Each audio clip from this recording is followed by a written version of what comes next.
bagong konkretong kalsada sa Barangay Duyay sa Buwak. Nagbigay ng sigla sa kalakalan at turismo. Si Dennis Nebrejo ng PIA Mimaropa sa Balitang Pambansa. Isang bagong kalsada ang ginawa ng Department of Public Works and Highways, Marinduque District Engineering Office o DPWH Mardeo sa Barangay Duyay, Buwak sa lalawigan ng Marinduque. Ito ay nagpasigla ng kalakalan ng turismo sa pamosong Lambingan Falls. Ang konstruksyon ay nakakalaga ng 50 milyong piso.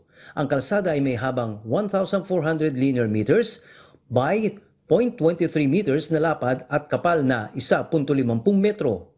Nilagyan din ito ng Class B na kanal na may sukat na 440 metro na culvert at mga streetlights upang mas ligtas sa mga dadaan dito. Dati ay nahihirapan ang mga residente na mailabas ang kanilang mga panindang produkto patungo sa bayan ng Buwak dahil kailangan nila itong bitbitin mula sa kanilang barangay.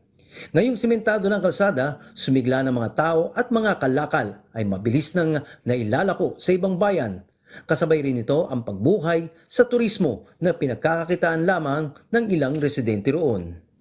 Nagpapasalamat ang mga residente ng Barangay Duyay sa DPWH Marinduque dahil malaking tulong ang bagong konkretong kalsada sa kanilang barangay at sa takbo ng kanilang hanap buhay.